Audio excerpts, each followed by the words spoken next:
Boa noite a todos, sejam todos bem-vindos a mais uma live da série Partilhando Experiência. Essa live faz parte de um projeto desenvolvido no qual nós estamos partilhando experiências com profissionais, com estudantes que estão iniciando ou ainda cursando o curso de psicopedagogia. É um prazer muito grande estar aqui com vocês mais uma vez e hoje nós teremos uma convidada muito especial que vai estar falando conosco sobre a diferença entre transtorno e dificuldade de aprendizagem. Eu tenho certeza que essa live será bem interessante, tá bom? Então aproveite aí, né, quem tá chegando, para poder clicar no aviãozinho aí e compartilhar essa live, porque eu tenho certeza que vai valer muito a pena, tá bom?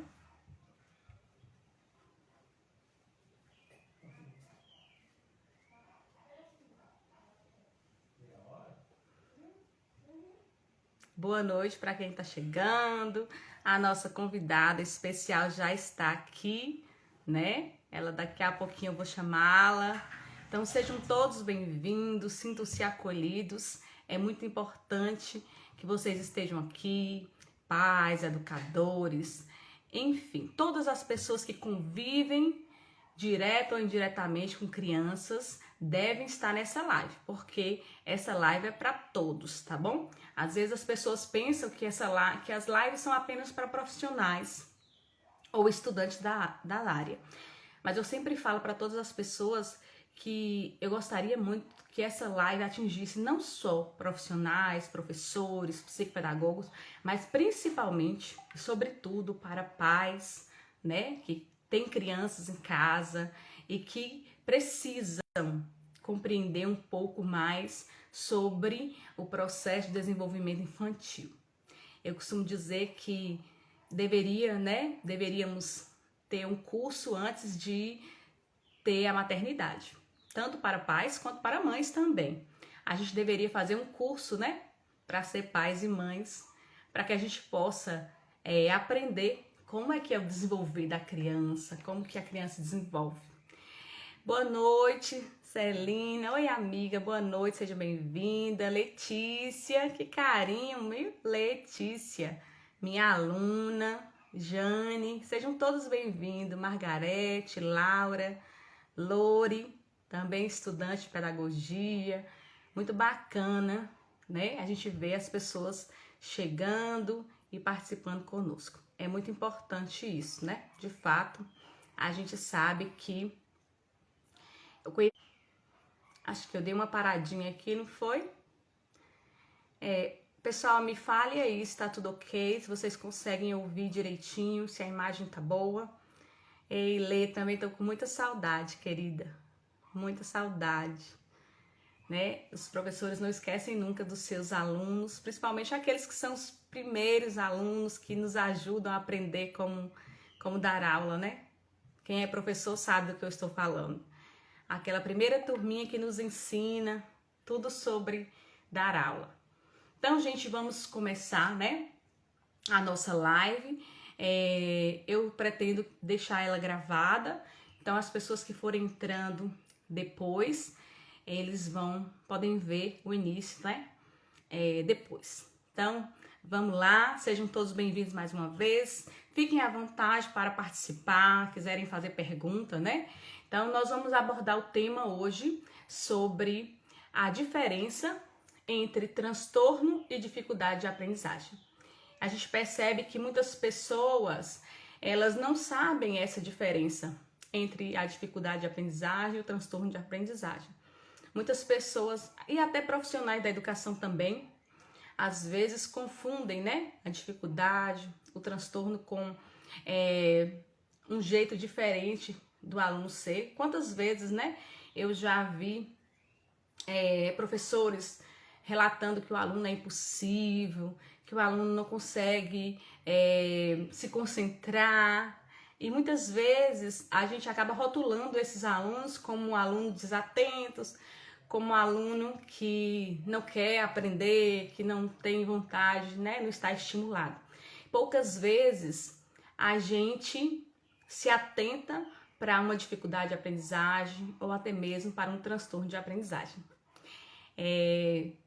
Minha amiga Celina tá falando aqui que se programou para assistir. Eu espero, viu, Cé? Eu tenho certeza que a nossa amiga Tauana vai compartilhar conhecimentos aqui valorosos. Será muito bacana mesmo, tá bom? E eu vou parar de falar aqui e vou convidar a nossa amiga para que ela possa entrar na live e compartilhar muito conhecimento conosco, tá bom? Então, só um minutinho que eu vou convidar aqui a Tal para estar com a gente agora.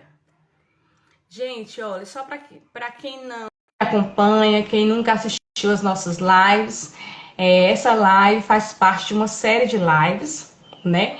Que a gente dá oportunidade a diversos profissionais e profissionais do Brasil inteiro, né, Tawana? Do Brasil inteiro. Profissionais de diversas regiões do Brasil. A gente troca material, a gente conversa, e é por isso que essa série de lives chama Compartilhando Experiências. Boa noite, amiga. Seja bem-vinda. Oiê, boa noite, tudo bem? Muito obrigada pelo convite. Eu que agradeço muito por você ter aceitado, né, prontamente. Estou muito feliz por estar aqui com você, compartilhando neste momento, né? Uma experiência legal, bacana, né? O pouco contato que eu tive com você, eu pude ver que a sua vivência é incrível. Mas eu não vou falar sobre você, né? Eu vou deixar que você se apresente para o pessoal, né? Diga como que você trabalha, faça do seu jeito. Tá bom. Meu nome é Tauana, eu sou pedagoga, psicopedagoga. Eu estou atendendo em Bonfim Paulista e Cravinhos agora. Eu comecei o trabalho no consultório já faz um ano e ainda estou nova na área ainda, né? Estamos aprendendo sempre. Sim, claro, o conhecimento ele não finda, né, Tawana? O conhecimento ele não para. E nós que estamos na área da educação, a gente sabe que quanto mais a gente estuda, mais tem para estudar, né, colega? Fala Mas aí. precisa, mas precisa se atualizar, né? Sim, sim, Nunca sim. para. Então, eu queria, assim, dar as boas-vindas, né, ao pessoal que está chegando, que está entrando agora. Sejam todos bem-vindos. Estamos aqui com a Tawana Oliveira, psicopedagoga, minha colega de profissão. E nós vamos falar um pouquinho hoje sobre as dificuldades, né, e os transtornos de aprendizagem. A gente sabe que muitas pessoas ainda confundem a dificuldade com o transtorno de aprendizagem. Não é isso, amiga? Sim, muitas pessoas ainda confundem a dificuldade, o transtorno.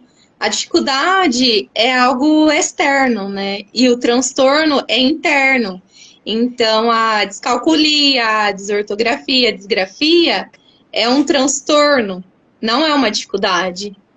Então, a dificuldade de aprendizagem é para aprender, né? É dificuldade de aprendizado. Então, pode ser tanto no âmbito familiar ou no âmbito educacional, quando o método da escola não é de acordo com aquele aluno, né? Essa é a dificuldade de aprendizagem. Agora, o E transtorno, isso não não. quer dizer, né, amiga? Isso não quer dizer que a metodologia utilizada pela escola está errada, né? Isso não quer dizer que a Sim, metodologia utilizada pela escola. Isso quer dizer que a criança não se adequou àquele método, não é isso? isso. Aí no consultório nós conseguimos readaptar essa criança, né, com outros métodos para ela conseguir a alfabetização, a aprendizagem, né?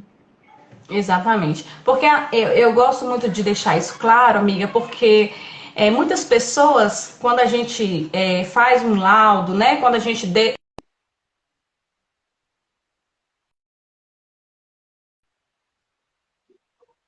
Quando a gente faz uma devolutiva, e aí os pais questionam muito assim sobre isso. A escola está ensinando errado?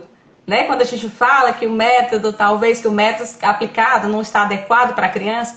Então é bem importante que a gente Sim. esclareça que não é o método, mas sim a forma de aprendizagem da criança, porque cada criança é individual e cada criança tem uma forma de aprender, né? Um jeito especial de Sim. aprender. É Pode hora continuar. que fecha, hora que continua, né? Faz a devolutiva para os pais. Normalmente acontece isso. Exatamente. Você ia falando, amigo, eu acabei te cortando aí. E aí, os Então, transtornos que você falou? o transtorno é interno, né? Então, é a descalculia, a desortografia, a, a disgrafia e a desortografia. Então, é no âmbito da linguagem, matemática, é interno. Sim. Não é uma dificuldade, né? Então, alguns fatores para detectar às vezes o histórico familiar, né? Ai, meu filho não é bom em matemática, ele não aprende. Mas aí você vai puxar o histórico dos pais, o pai ou a mãe também não era bom em matemática e está cobrando da criança. Não, ele tem que ser bom em matemática. Mas não. Então, a dificuldade dos pais também pode repercutir nos filhos, né? Sim, sim. Eu até não sei se eu te contei isso, mas eu estava com uma criança fazendo avaliação e no dia da devolutiva, quando eu estava discorrendo sobre todo o processo de avaliação, um pai me parou e disse assim: ô professora, você está me descrevendo, eu era exatamente assim como meu filho na escola. Então a gente vê que de fato a herança genética, né? Ela é muito presente na maioria dos casos. Então, quando a gente começa o processo de avaliação, a gente investiga logo o histórico familiar, né? É uma das primeiras Sim, coisas que a gente investiga, é a é o questão do primeiro histórico passo. familiar. Então, assim, a gente sabe E que... também, opa, tem a questão Parou? da coordenação motora também, né? A criança com transtorno, ela tem um pouco de dificuldade com a coordenação motora, para montar as peças, ela tem uma certa dificuldade. Sim, sim.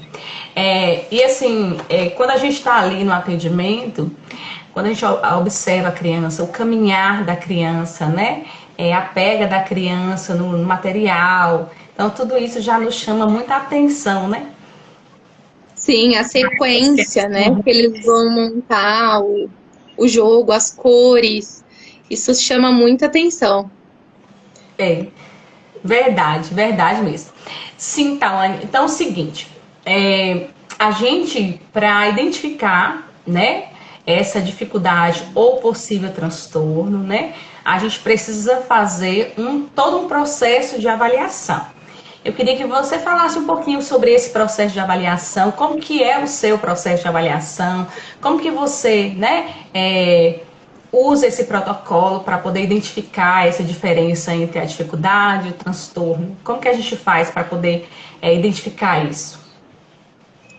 Bom, no processo de avaliação, nós usamos vários testes no consultório, né?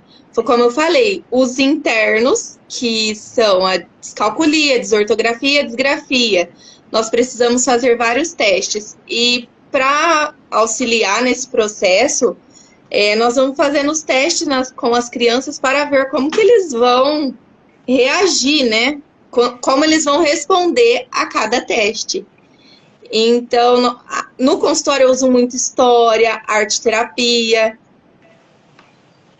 os jogos para avaliar essa questão, para saber se é um transtorno. Muitas vezes a demanda, os pais já vêm com a demanda, né? E nós, como profissionais, não fechamos laudo.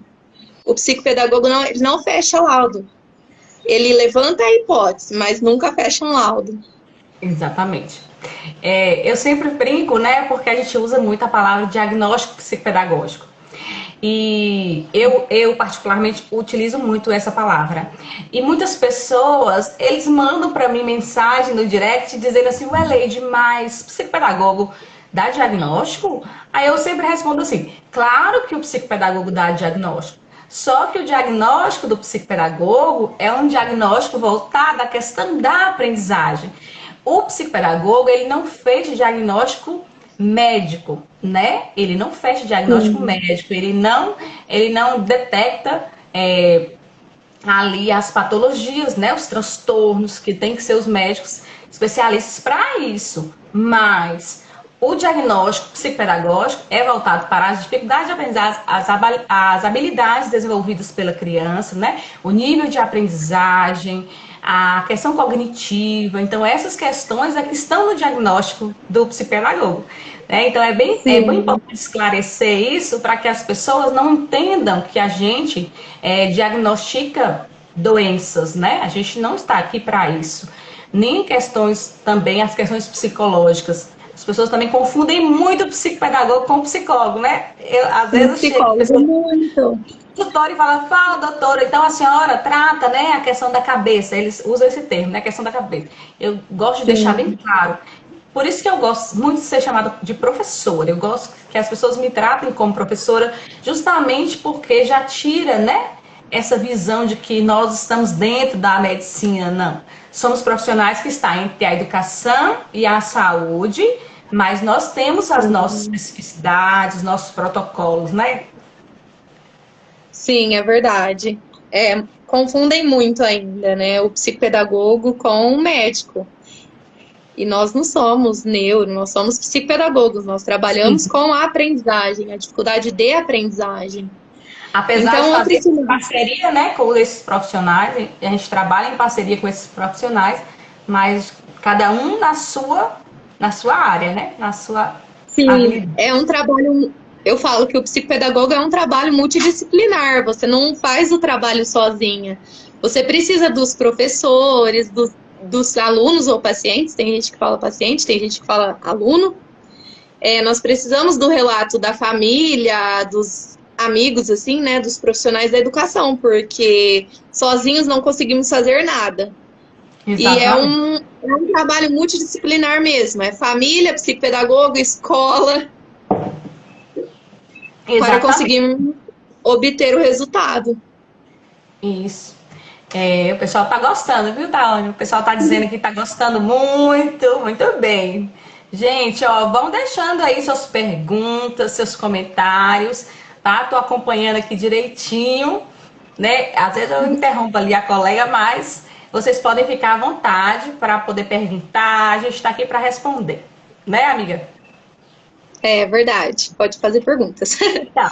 E também tem os sinais, né? Os sinais de atrasos na fala. Então, se a criança tem entre 1 ano, 1 ano e meio e 2 anos e não fala nada, então essa criança com 2 anos, ela precisa falar pelo menos uma frase com 2 palavras. Então, se ela não está atingindo esse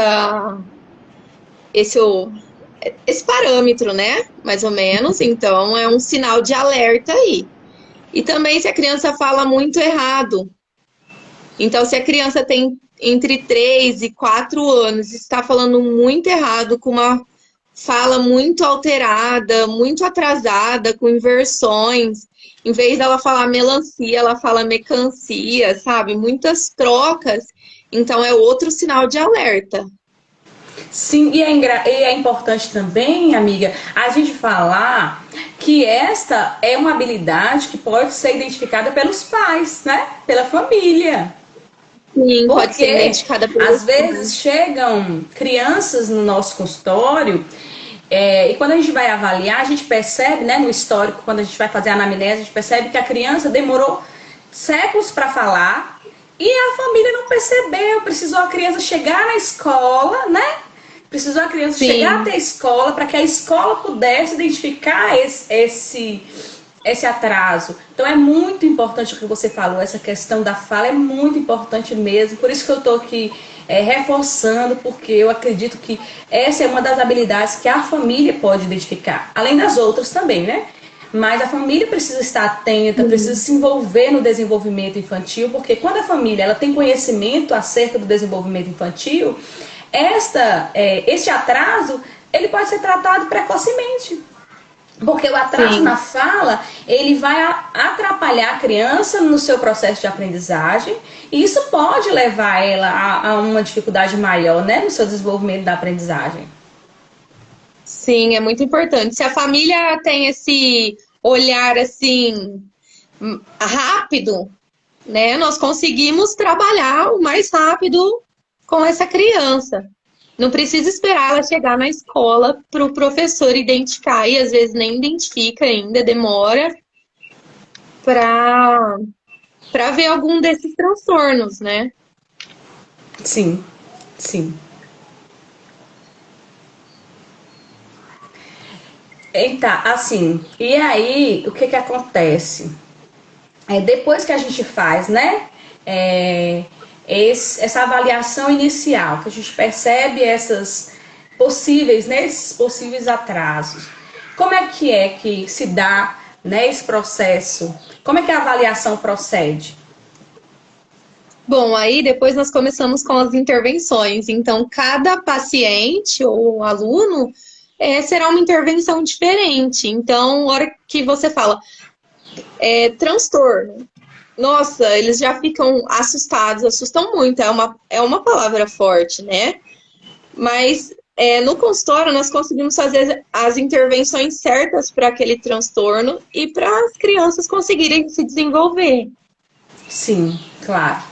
Então, assim, quando a gente identifica que aquela questão da criança se trata apenas de uma dificuldade de aprendizagem, nós mesmos podemos entrar com intervenção psicopedagógica, não é mesmo?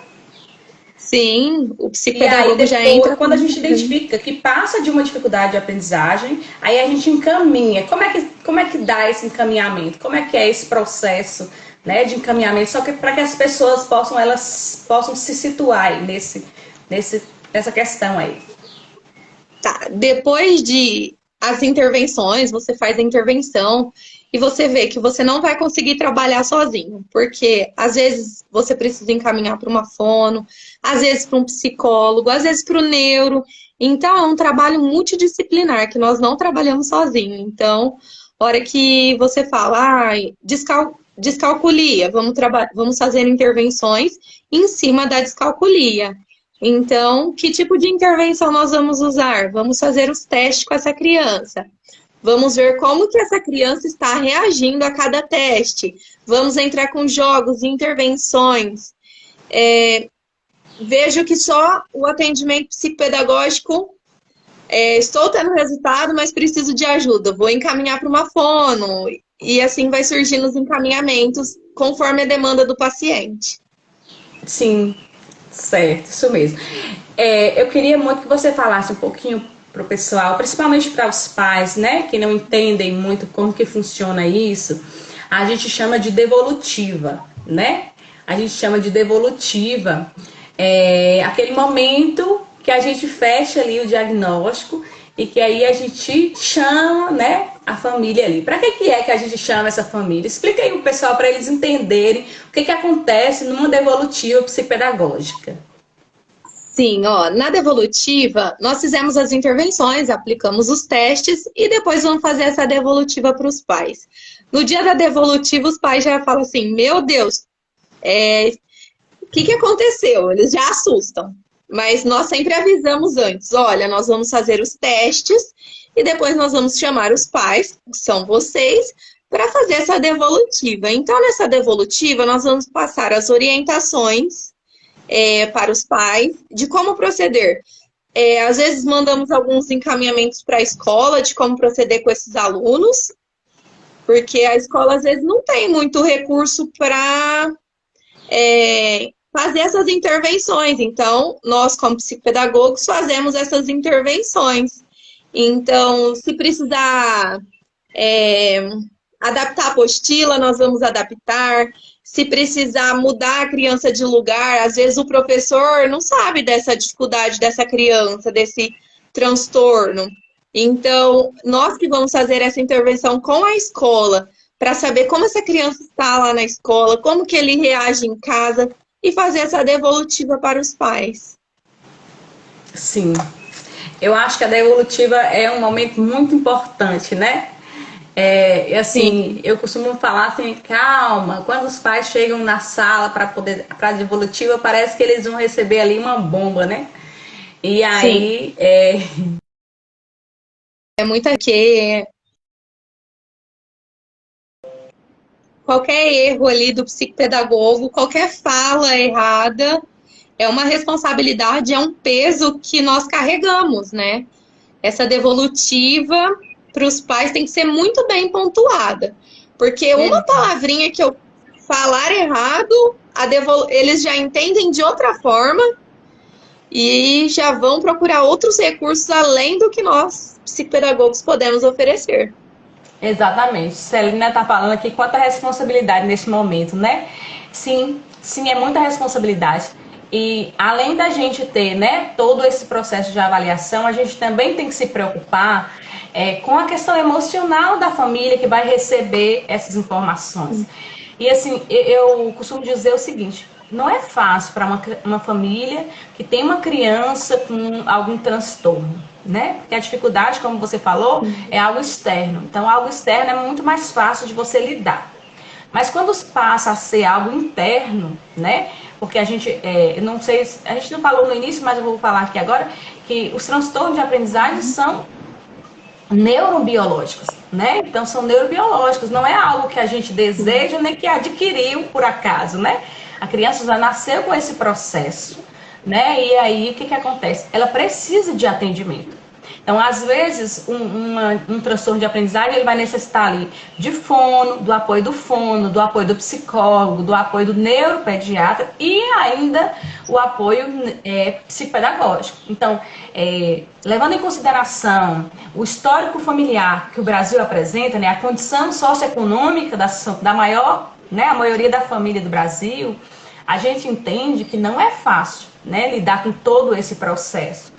Então, quando a gente está ali, naquele momento, frente a frente com a família, e que a gente relata um possível transtorno, né? Quando a gente levanta uma hipótese diagnóstica para um transtorno de aprendizagem, e que a gente coloca todas essas necessidades que a criança vai apresentar, a criança, eu estou falando a criança, mas pode ser um adolescente, pode ser um adulto e pode ser até um idoso, né? Quando a gente coloca todas Sim, essas necessidades que o aprendente vai necessitar, a gente se vê ali no meio de um problema social, né? Algumas famílias, tudo bem, tem condição, eles vão tranquilo, eles vão buscar ajuda.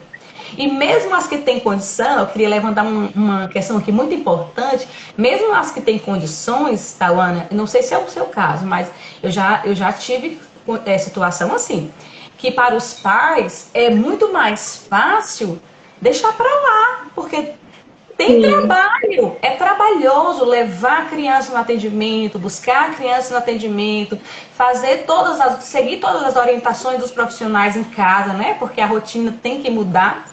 Quando a A criança apresenta rotina um muda transtorno, muda a rotina familiar, né? Tem que mudar a rotina familiar. Então, totalmente. sim, em muitos casos, não só a questão econômica, que acaba sendo um impasse, mas essa questão que eu estou te colocando também o trabalho que Sim. dá para cuidar. Então, assim, é muito importante que a gente se coloque, né, no lugar dessas famílias e acolha essa família nesse momento da devolutiva. É muito importante que nós estejamos preparados. E é por isso que todo profissional tem que também fazer terapia, estar acompanhado, porque nesses momentos nós precisamos estar emocionalmente preparados para acolher essa família e dar as instruções, né, adequadas para ela.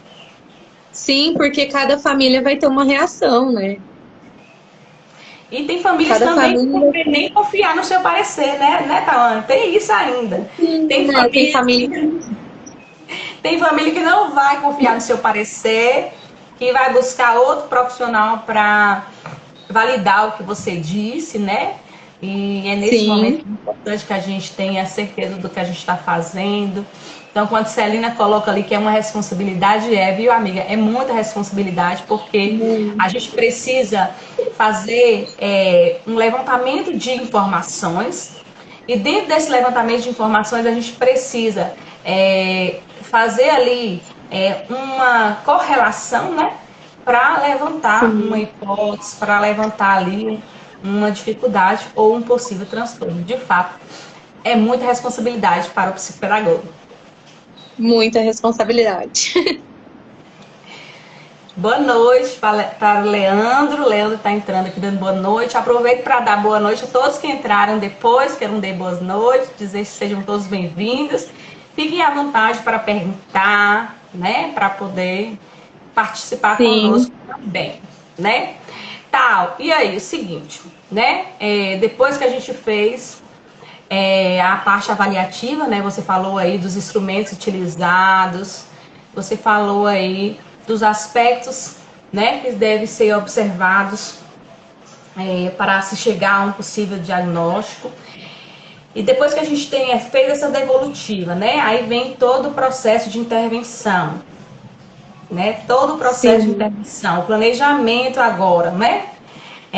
Como é que é esse planejamento específico? Você falou um pouco, mas eu queria que você aprofundasse um pouco mais sobre esse planejamento. Como é que você faz, por exemplo, você identificou ali que a criança, deixa eu desligar aqui, que uma criança está somente com dificuldade de aprendizagem. Você vai utilizar o mesmo recurso que você identificou para aquela criança que tem um transtorno?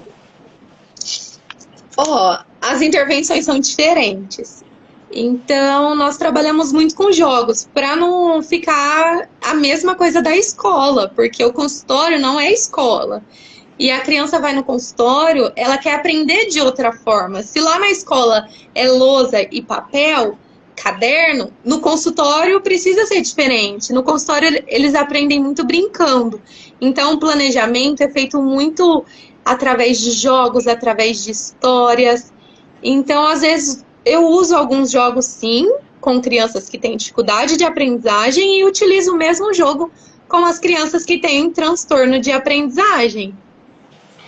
Você falou uma coisa muito importante, tá, Ana, que é a questão de não confundir, né, o consultório com a escola.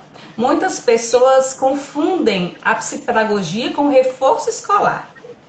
Eu fico muito triste quando eu vejo isso, né? Quando eu sou procurada por pais, por mães que querem um atendimento psicopedagógico, mas chegam lá achando que estão procurando reforço escolar. Então, é importante que a gente sempre fale e repita várias vezes a diferença, né, entre a dificuldade de aprendizagem, ou entre o reforço escolar e o atendimento psicopedagógico. O atendimento psicopedagógico é algo específico, né? Nós trabalhamos com a parte neuromotora, neurocognitiva da criança, a gente vai além daquela dificuldade disciplinar. Quando eu falo de dificuldade disciplinar, é quando a criança precisa de um reforço, ela quer um reforço em uma matéria específica, né? Uma disciplina específica. O reforço da escola, né? O reforço é trabalhado com caderno, não é trabalhado com muitos jogos, porque é um reforço daquilo que ela está aprendendo na escola. Ela não está indo bem em matemática, a mãe entra em contato e fala, eu quero um reforço escolar específico para matemática. Ela não está indo bem no português, um reforço específico para o português. E não a psicopedagogia, que a psicopedagogia é trabalhada as intervenções e não reforço escolar.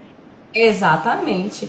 E a gente, quando a gente faz uma intervenção psicopedagógica, a gente prepara o aprendente não para uma disciplina, mas a gente trabalha com a aprendizagem dele. Então, quando ele desenvolve a aprendizagem, aí ele consegue desenvolver em todas as disciplinas, não é? Sim, ele nas intervenções ele desenvolve tanto aprendizagem quanto social, emocional, vários fatores, não é só o fator da dificuldade de aprendizagem, né? Exatamente. São vários fatores. O indivíduo na sua totalidade, não na sua parcialidade, né, tá? Sim. Eu gosto muito eu faço questão, né, de diferenciar bastante todas as atividades do consultório para as atividades do reforço escolar, para que as pessoas percebam. Às vezes, alguns pais chegam a me perguntar bem assim, mas aqui a criança só brinca? A criança só brinca? Porque geralmente os pais quando chegam, quando chegam, eles ali veem a criança naquele momento descontraído, naquele momento lúdico, né? E eu faço questão de diferenciar isso, dizer bem claro, né? Não sou eu que estou dizendo, acho que não é Tauana também que está dizendo, mas é a ciência que diz que a criança aprende melhor brincando, Então, né? Então, se a sim, criança aprende melhor brincando, nada mais justo do que a gente levar toda a aprendizagem de uma forma lúdica, de uma forma divertida, né? Porque o cérebro, com certeza, vai receber melhor essa aprendizagem. E isso pode ser sim, feito em casa também, né? Isso pode ser feito em casa, não só em consultório, só na escola também, né? Mas o brincar é muito sim, importante. tem criança que vai que precisa ir no consultório pelo menos umas 2 vezes na semana, e às vezes os pais não conseguem ter essa locomoção com essa criança 2 vezes, né, na semana. E muitas vezes eles acabam auxiliando os filhos em casa e eles chegam no consultório muito bem com essa ajuda dos pais, né? Porque os pais precisam estar ali ajudando os filhos.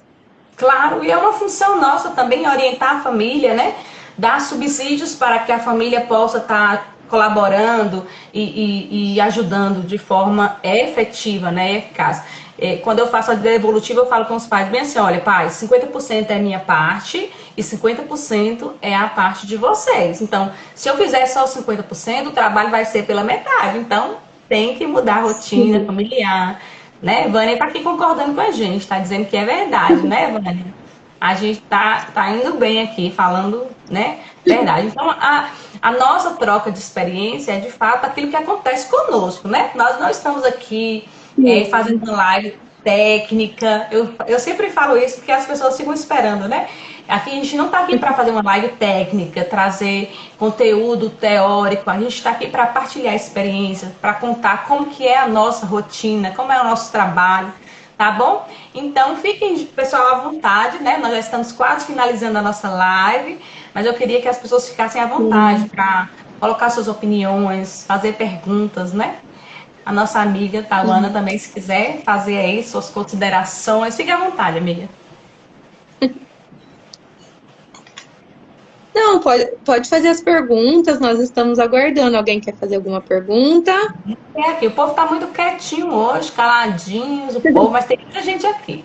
O pessoal contribuindo, né? O pessoal dizendo que tá gostando, tá concordando com a gente, né? Tem gente entrando ainda, né? É muito Sim, importante que a gente fale muito sobre, né, o processo de aprendizagem. Eu sempre digo que as nossas lives não são apenas para profissionais, nem para estudantes da área, mas o que eu mais desejo é que pais, mães, pessoas que cuidam de crianças, que elas dominem esse conhecimento. Porque se você conhece, eu sempre digo que o conhecimento ele é libertador, né? Então, se você conhece, você entende sobre o processo de desenvolvimento infantil, muitas coisas podem ser evitadas, muitas dores, porque uma criança com uma dificuldade de aprendizagem, tem um número aqui me incomodando. Uma criança com uma dificuldade de aprendizagem, uma criança com um transtorno de aprendizagem é sofrimento. É muito sofrimento para uma sim. criança. E quando esse sofrimento ele não é tratado logo no início, ele só tende a aumentar. Quanto mais as pessoas vão se desenvolvendo, crescendo, o sofrimento vai junto. Não tem como, né? Eu costumo sempre lembrar do caso de algumas pessoas, né? Eu até estou atendendo agora um caso de um adulto que descobriu agora, na fase adulta, que tem TDAH e dislexia. E é muito triste você entender, né? Eu ouvindo ela e ela dizendo assim: Leide, eu passei a Uhum. minha infância, adolescência, juventude toda sofrendo na escola. Eu me sentia incapaz de realizar algumas atividades, mas ninguém me entendia, ninguém sabia que eu tinha esse transtorno Sim. e eu sofri muito. Então, meu coração corta quando eu ouço isso, porque eu vejo que quanto sofrimento a gente poderia ter evitado se os profissionais que passaram, né, por essa pessoa tivessem tido um olhar mais delicado, Atento. atento, né? Não sei se você concorda comigo, amiga, mas eu penso dessa maneira. Sim, é olhar, sentir e agir, né? Porque você olha, vê a situação, você tá vendo o sentimento da pessoa e você tem que agir para buscar o tratamento. Sim, sim, de fato. É, E aí eu queria até falar aqui, enquanto as pessoas estão aí, gente, estão chegando agora, boa noite, sejam bem-vindas, né? Estamos chegando aqui ao final da nossa live, mas eu vou tentar deixar gravada, tá bom? Quem perdeu o início pode voltar lá, porque vale muito a pena, tem muita coisa bacana aqui nessa live. Eu queria só falar, amiga, sobre essa nova lei, né, que foi sancionada agora, que para nós da Sim, educação, então, né, a lei 14.254, para nós da educação, é uma esperança, né? É uma esperança muito grande. Nós estamos extremamente felizes com essa lei. E assim, depois eu vou fazer uma live só sobre essa lei, sobre as implicações, sobre o que ela traz. Mas assim, só para deixar aqui registrado, porque como o nosso tema é transtorno, é dificuldade, essa lei ela vai colaborar muito para isso que eu acabei de falar, né? Porque com a muito. lei, pelo menos o que a lei traz, né? E a gente vai demorar um tempo para colocar em prática, mas já é alguma coisa. Com a lei, Sim, os profissionais da educação, eles terão que passar por formação, né, formação continuada. Então, essas informações elas vão chegar, né, dentro das escolas. E com certeza, esse sofrimento que a gente está falando aqui agora, eles vão ser minimizados sim. com o conhecimento dos professores, com o envolvimento dos profissionais que estão na educação, na saúde, né? Porque essa lei é um avanço muito grande. Quando a gente traz o TDAH, a dislexia, os transtornos de aprendizagem de uma forma geral, a gente traz isso como algo de fato importante e que vira lei, agora a gente tem respaldo, né? Sim, agora tem respaldo, tá em lei. E a lei é o começo, né? É o início. Não vai mudar do dia para a noite, mas a lei está aí para ser seguida e já é um grande avanço, um grande começo, e nós estamos muito felizes, né? Nós, profissionais da educação. Sim, sim, sim. E aos poucos a gente vai, né? Porque saiu a lei, né? E agora Sim, precisa as normativas, né? Porque ainda a gente não sabe como que essas leis serão aplicadas de fato na prática, né? Porque a gente sabe que a lei surge lá em cima, mas aos poucos ela vai se adaptando, porque de fato na prática, somos nós que estamos aqui na ponta, né? No dia a dia, na sala de aula, é que sim, vamos estar adaptando essa lei e fazendo ela de fato acontecer.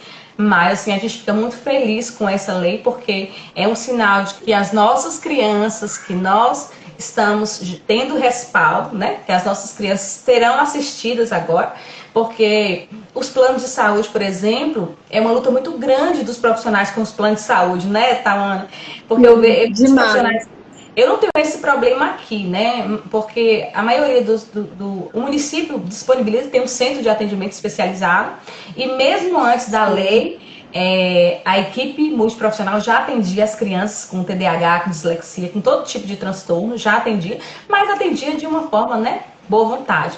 Mas assim, eu vejo que muitos sim, profissionais colocam essa dificuldade dos planos de saúde de aceitarem, né, os transtornos de aprendizagem, porque não entendia esse transtorno de aprendizagem como algo mesmo importante, como algo necessário, né? E agora eles terão sim, que reavaliar sua postura, né? E atender. Então isso é muito importante. Então é nós estamos verdade. aí, né? Encerrando a nossa live, pessoal.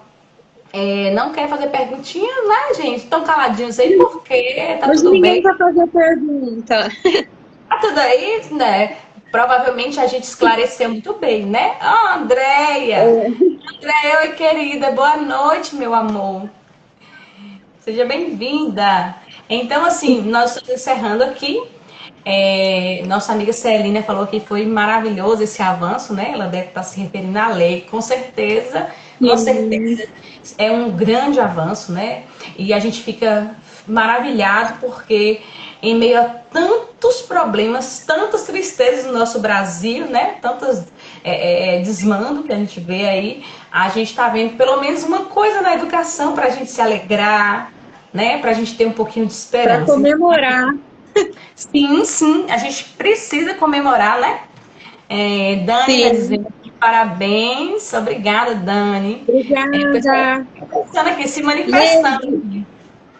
Leide, muito obrigada pelo convite. Muito obrigada a todos que entraram na live. Muito obrigada mesmo, de coração. Também quero agradecer imensamente a você, né, por estar aqui. por ter disponibilizado o seu precioso tempo para estar aqui conosco. Eu amei estar com vocês, eu tenho certeza que todo mundo que esteve aqui presente gostaram também, né? Vânia está aqui falando que foi muito bom, que ela espera, né, que venha novos lives. Sim, Vânia, muitas lives estão programadas, né? Como eu disse, é um projeto, né, que eu estou desenvolvendo, um projeto voltado para profissionais que estão iniciando, né, na carreira, mas sobretudo a nossa amiga saiu aqui, mas assim, esse projeto é muito especial porque traz, né, tanto para os profissionais que estão iniciando, quanto para o público que nos acompanha, traz conteúdos importantes, conteúdos que merecem ser tratados, né? Quando eu digo que não só profissionais, mas sobretudo pais, famílias, né, justamente para evitar que muito sofrimento possa perdurar aí durante uma infância toda, uma adolescência toda, tá bom? Então quero agradecer imensamente a cada um de vocês que estiveram aqui presente conosco.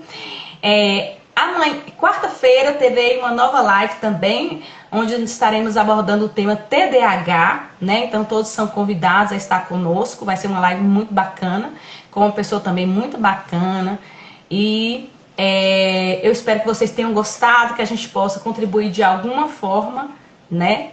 E teremos novas lives, tá bom? Então, fiquem com Deus, tchau, tchau, e até a próxima, se Deus quiser. Ai, tá, você caiu, não foi? Caí! Então, pronto, aproveita para dar um tchauzinho pro pessoal. Tchau, pessoal. Muito obrigada a todos que entraram. Um grande beijo. Fiquem com Deus. Obrigada, Leite, pelo convite. Obrigada a todos. Fique com Deus também. Fica com Deus. Deus abençoe. Até a próxima. Tchau, tchau. Até. Tchau.